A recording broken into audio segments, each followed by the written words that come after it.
Amigos queridos, bom dia.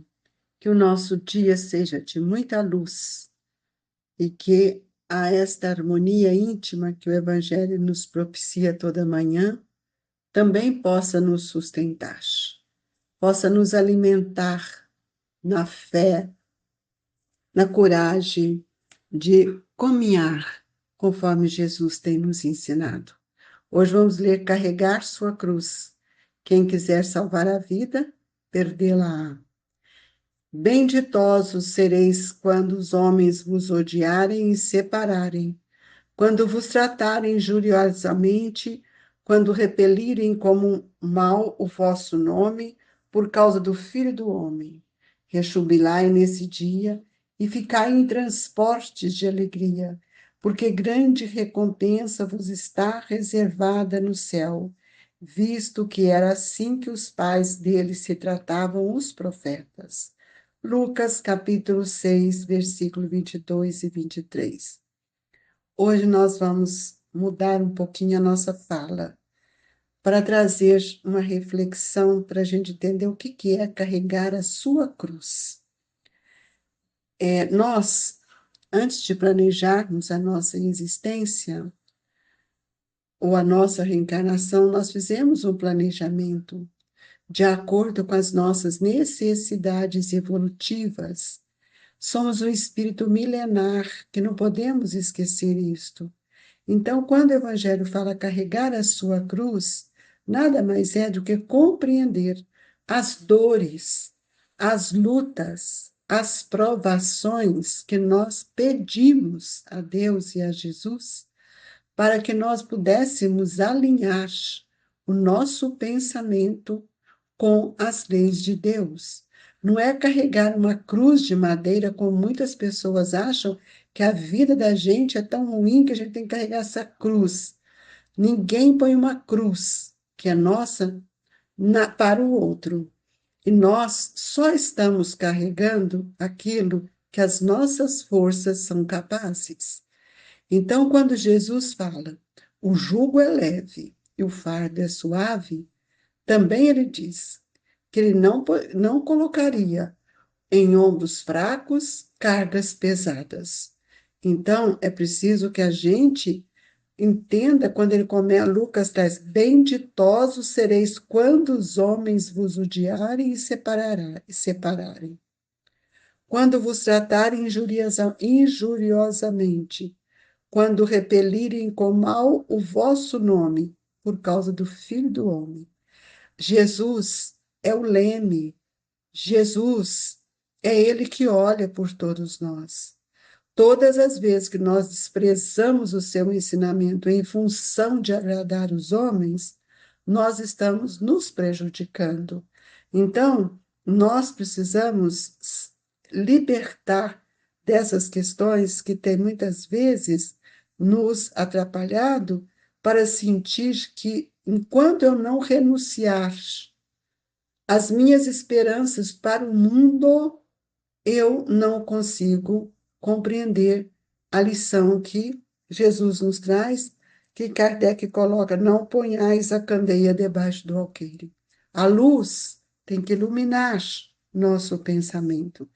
E Lucas nos traz isso muito bem, quando ele diz: rejubilai nesse dia e ficai em transporte de alegria, porque grande recompensa vos será reservada no céu, visto que era assim que os pais deles tratavam os profetas. Sim, todos nós que fizermos o bem para o outro, deixando as ilusões do mundo, não ficando colocando palavras onde não existem, nós estamos fortalecendo a nossa existência espiritual, nosso espírito, e carregando as nossas dores com segurança, com compreensão.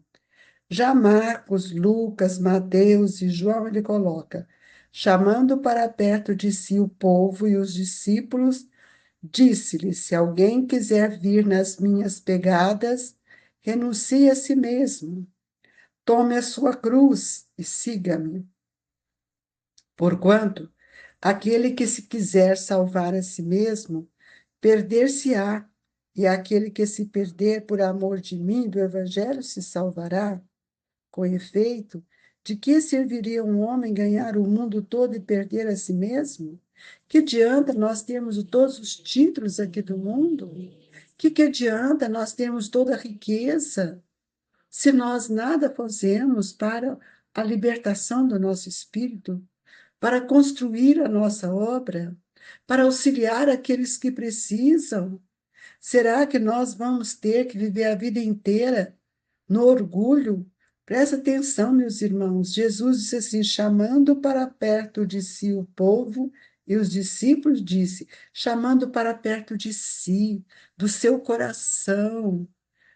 E ele nos dá o exemplo: se alguém quiser vir nas minhas pegadas, renuncie a si mesmo.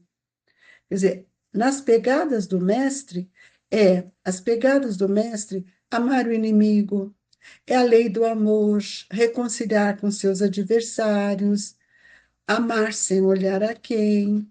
Então, nós precisamos entender que o pensamento do Cristo é o pensamento da verdade. E aí ele coloca: tome a sua cruz e siga-me. Porque é com Jesus que nós vamos ver e nós vamos dar conta da luz, da verdade que nos sustenta. Por que que eu estou passando por essa dor? Essa pergunta todo mundo faz, mas nós não perguntamos qual é a causa dessa dor.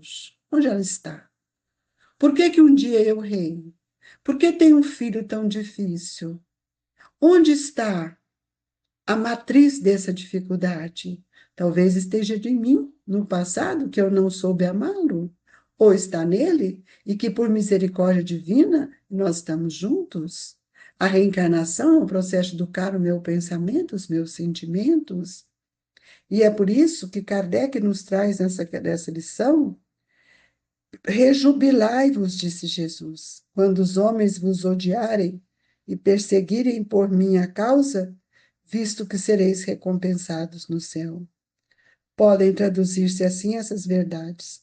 Considerai-vos ditosos, quando haja homens que, pela sua má vontade para convosco, vos dê ocasião de provar a sinceridade da vossa fé. O que é isto, meus amigos? Sinceridade da fé é a fidelidade que eu preciso ter nos ensinamentos de Jesus. Não adianta eu falar bonito para os outros, não adianta eu expor um evangelho ou fazer uma oratória maravilhosa, se aquilo não reverbera na minha intimidade. É preciso que eu tenha sinceridade, que eu seja sincera com tudo aquilo que nós estamos aprendendo. E aí ele coloca: lamentai-lhes a cegueira, porém não os maldigais. Lamentais a cegueira da ignorância. Nós não podemos mais viver mergulhado na ignorância das questões da vida do espírito. Nós somos um espírito e com este espírito precisamos entender que para manifestar a nossa vida aqui na Terra, eu preciso de um perispírito, eu preciso de um corpo. Então, nós estamos entendendo que nós precisamos descobrir quem nós somos, estudar o ser espiritual que nós somos, os nossos atributos, transformando-os em potências divinas, porque nós somos um espírito que pensamos, que sentimos, que somos inteligentes, que temos uma consciência e temos uma vontade que amplia o nosso querer, que nos faz entender a função do livre-arbítrio. Então, quando o Evangelho, Kardec nos coloca, depois ele acrescenta: tome a sua cruz, aquele que me quiser seguir. Compreenda a sua dor, amigos. Essa cruz é a forma que nós planejamos para ressarcir e para libertar.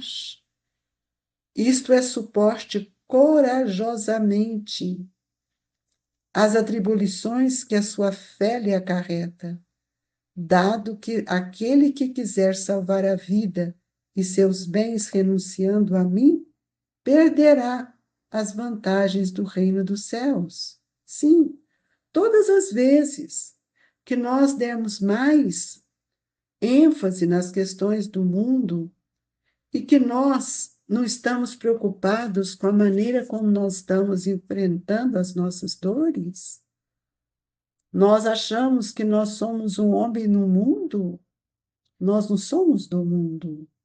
E é por isso que nós estamos perdendo a oportunidade de libertar das algemas do nosso passado, porque nós não estamos tendo interesse de colocar dentro de nós a verdade para que ela multiplique. Eu pergunto a vocês, meus amigos, quais são as sementes que você já recebeu de Jesus? São elas que vão crescer, vão florescer e vão dar frutos. Nós podemos ver que o fruto não vem antes da florescência.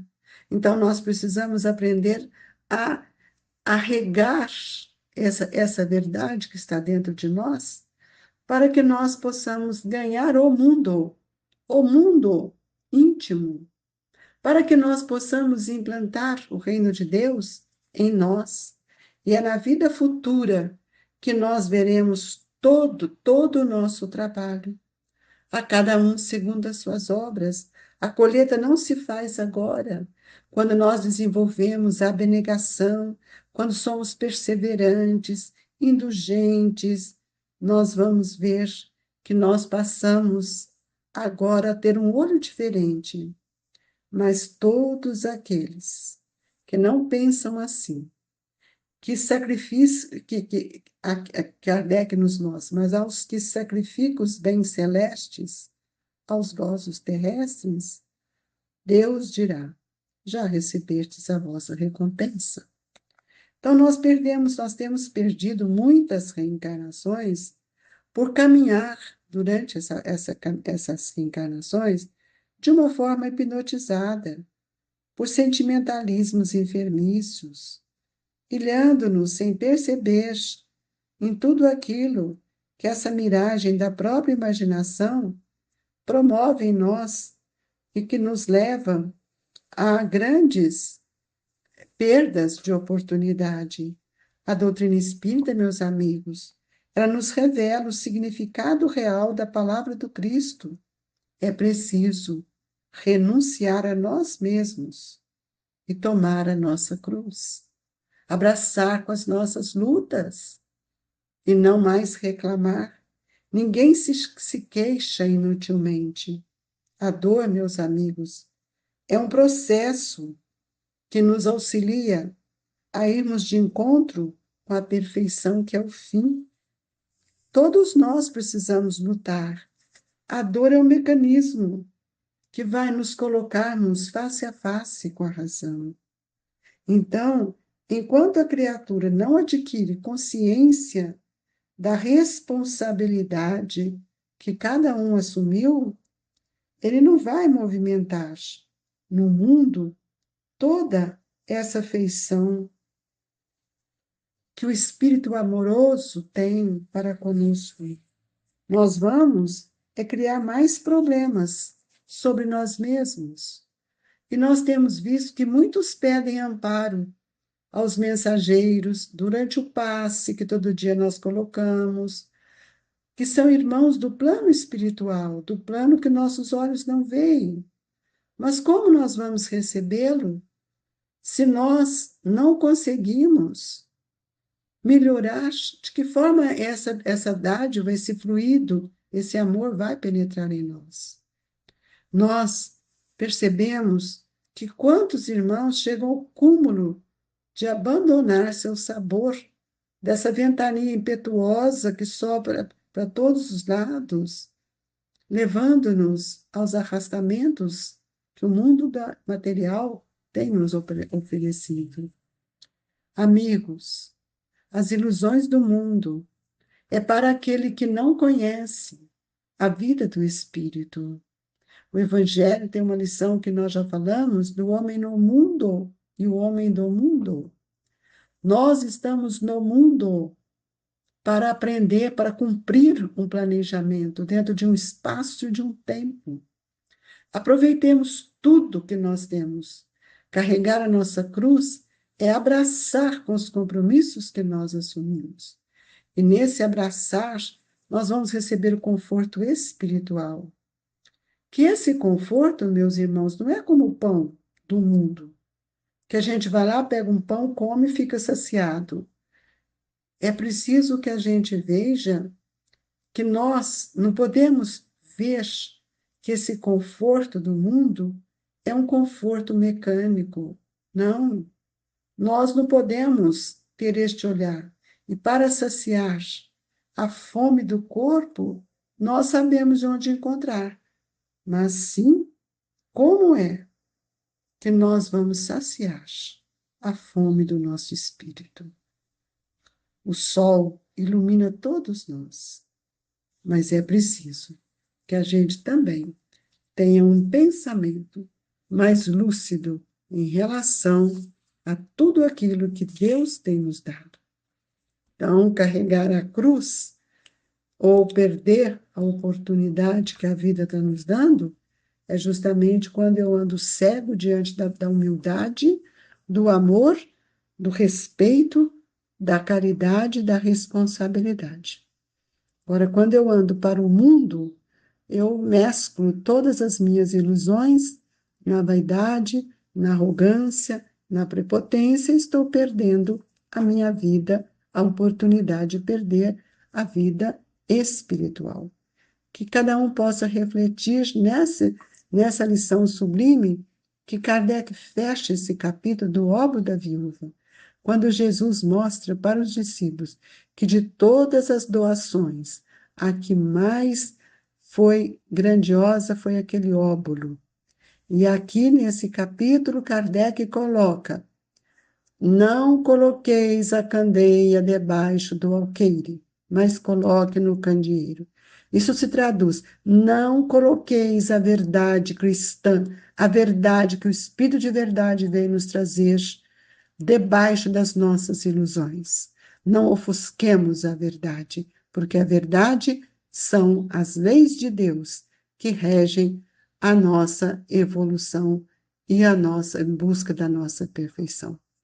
Que Jesus nos abençoe, mas que cada um reflita em si mesmo.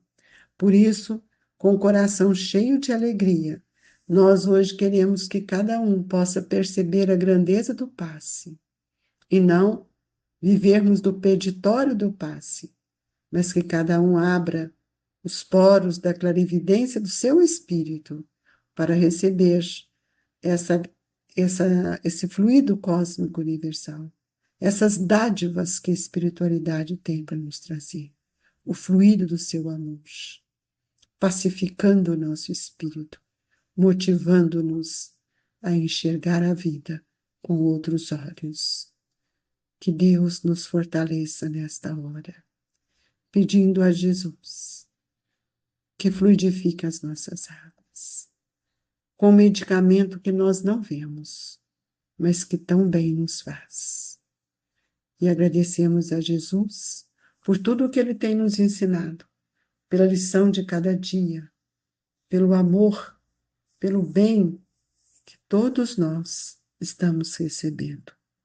E assim, com o coração cheio de alegria, agradecemos a Deus, nosso Pai, mas pedimos que todos os nossos irmãos que ora estão sintonizados com o Grupo Espírita Esperança e Caridade recebam as vibrações desta casa e do Colégio Allan Kardec. Fica com Deus, que Jesus nos fortaleça hoje e sempre.